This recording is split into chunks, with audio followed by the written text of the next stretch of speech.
asalaamualeykum wa rahmatullahi wa barakaatuhu.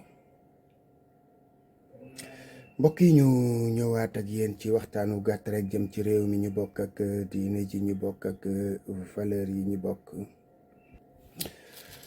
kàddu yi ñuy tàmbalee sunu waxtaan wax dëgg yàlla bëgguñu woon sax muy ñëw di perturber ndax li ñuy wax lu am importance la te lii ñu koy ubbee wallahi jàpp naa ne sax xawu ko woon a jar ndax am na ñoo xam ne ñi yaakaar naa ne tudd gi ñu leen di tudd sax dafa leen di yokk daraja.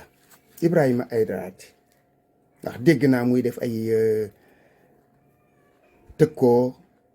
ak ay menaces ak yooyu affaire xale la gis nga yéen wallaay am nga li ngeen mënoon a lijjanti au lieu ngeen di attaquer nit ñi naan mën ngeen leen a rey ak mën ngeen leen a sànk ak mën ngeen leen a faxe daanook waaye ma ni su dee seen ñaan yeeg seen pas-pas yi àgg na foofu ci dëggu ana ngeen ñaan askan wi am jàmm ana ngeen ñaan réew mi naat ana ngeen ñaan jafe-jafe yi askan wi di jànkonteel mu deñ bàyyi leen di waxi caaxaan gis nga ni ngeen jàppee otage yenn xelu nit ñi am na ci réew mi ñoo xam ne bu ñu dee ay dofit ci këri nit la ñu xëyee ku gën a soof Ibrahima Aïdara yàlla bindu ko ci Sénégal bala ñuy dee ngay tëgg përëg ak nangam léegi su fekkee ne loolu ngay wax dëgg la te muy dëgg te nga gëm ko tàmbaleel ci man je t'en donne l'autorisation totale te bu fekkee ne da nga ne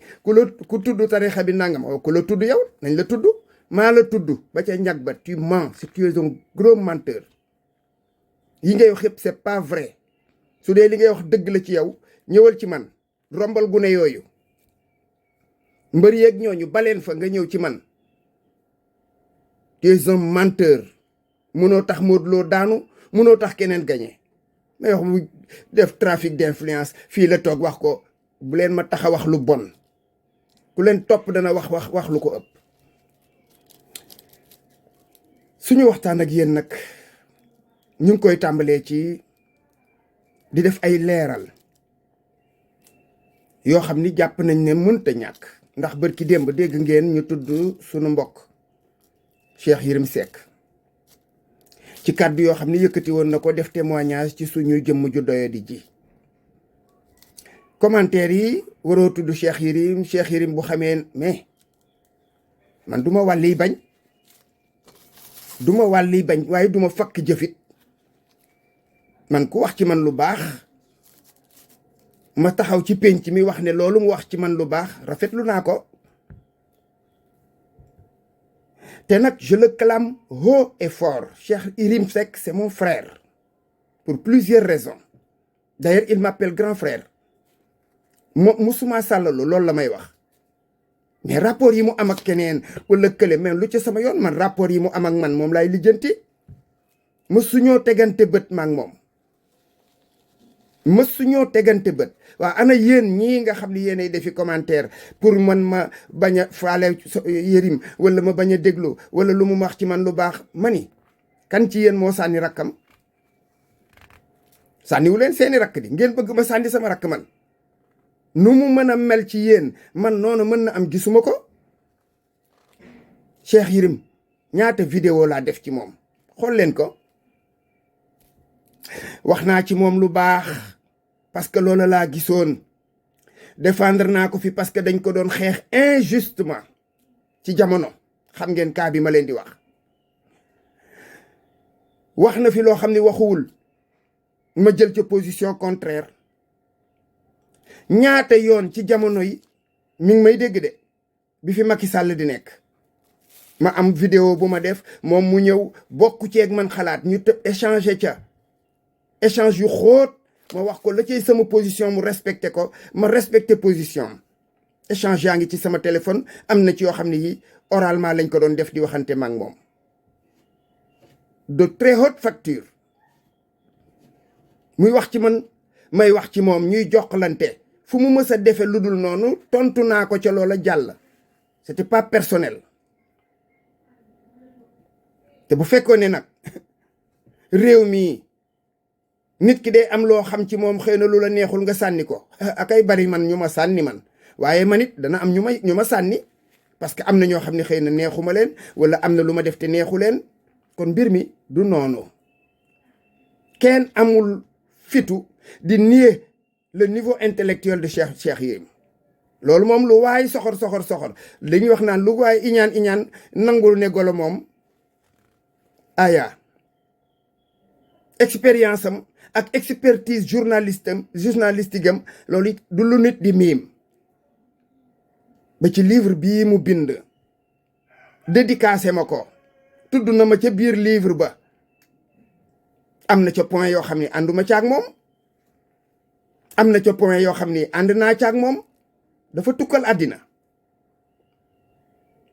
mais munumaa sànni léppam munumaa jël léppam waaye ñu ngi rafetal sunu ànd ci gën gaa rafetal suba bu Cheikh Yérim waxoon lu bokkut ak lu ma àndal lu ma àndul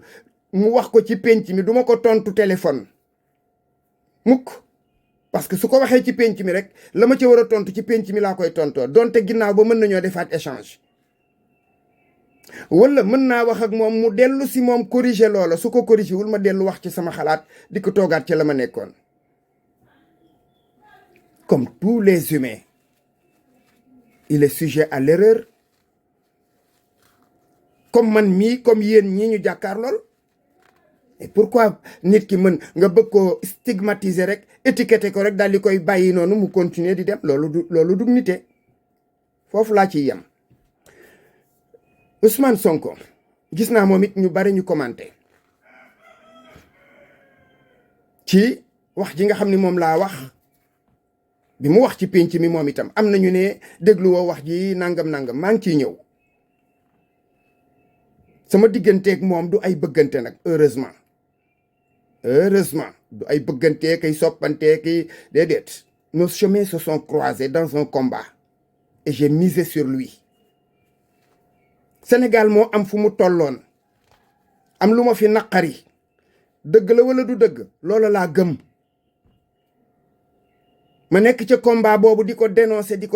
di bind Facebook ku fa dem lu jiitu Sonko di ñëw gis nga samay publication ya ma bind Macky Sall ku dem ci sama page Facebook fekk ko fa avant may gis Ousmane Sonko ndokk ba nga xamee ne bind moom du fay avant may gis Ousmane Sonko dénoncé gi ma doon dénoncé jëfi Macky Sall avant Ousmane Sonko di feeñ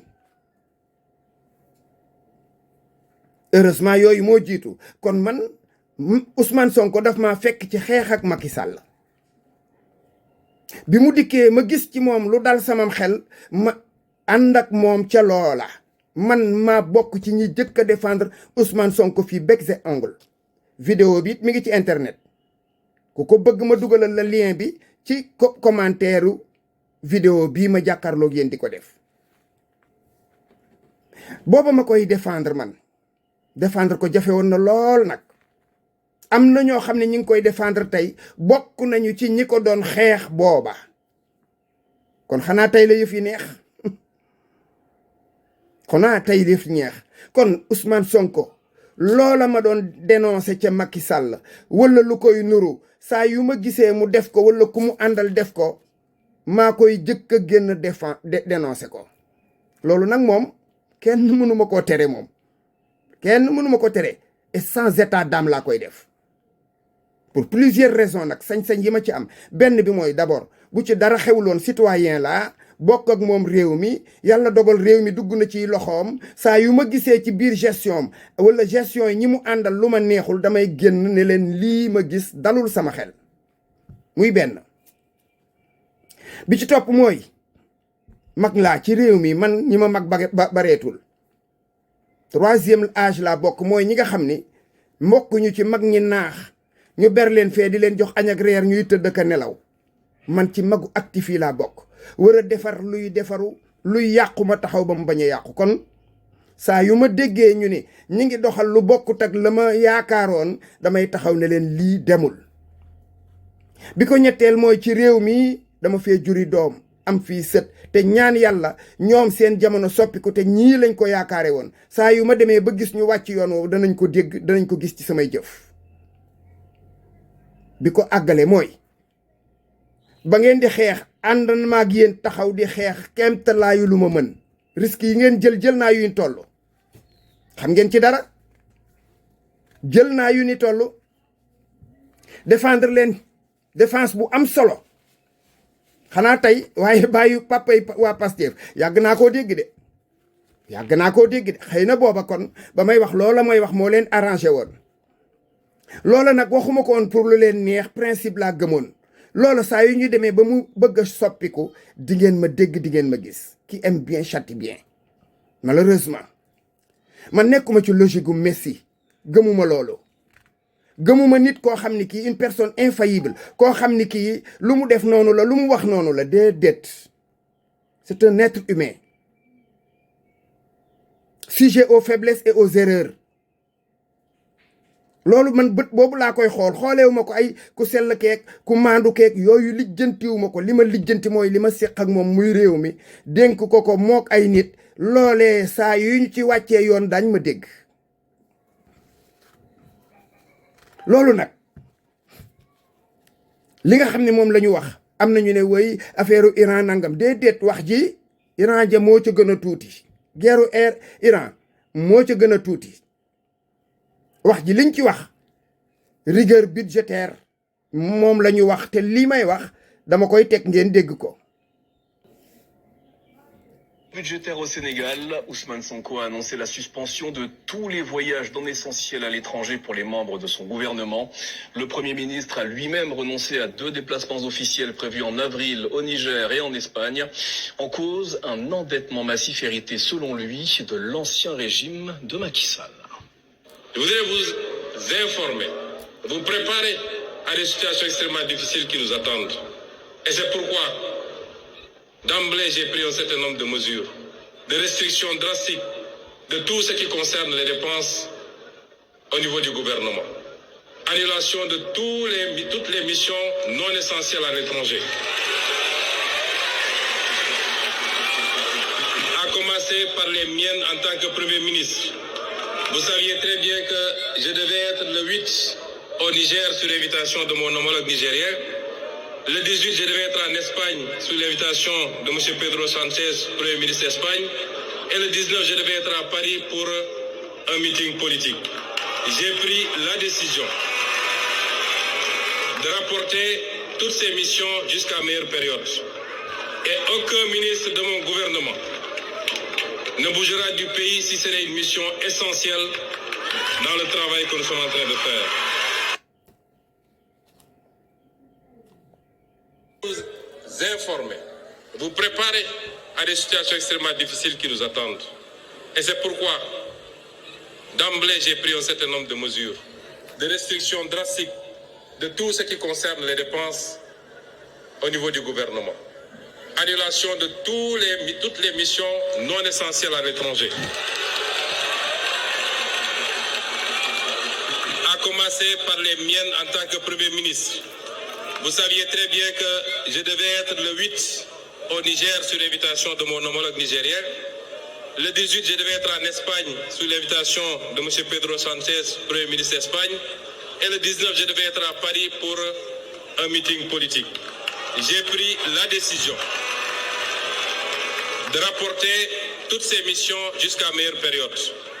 Et aucun ministre de mon gouvernement ne bougera du pays si ce n'est une mission essentielle dans le travail que nous sommes en train de faire. Je voudrais que vous sachiez qu'à ce moment, au moment où je vous parle, tous les cours mondiaux ont atteint un niveau presque historique. Le cours du baril est à 115 $ au mois où je vous parle. Nos projections budgétaires étaient assises sur un baril à 62 $. Tous les pays qui nous entourent, tous les pays du monde, y compris les pays les plus développés, ont pris des mesures drastiques ces derniers temps, appliquant soit la vérité des prix, soit des mesures de restriction sur la dépense, mais tous les pays ont appliqué des mesures. Je voudrais vous informer. mi ngi noonu kon tant pis pour ceux qui ne comprennent pas le français malheureusement du ma fi toogaat di ko firi ndax vidéo bi gudd na ba pare. kon ñi nga xam ne dégg nañu tubaab moom xam nañu ne kàddu yi rigueur budgétaire la ñu wax.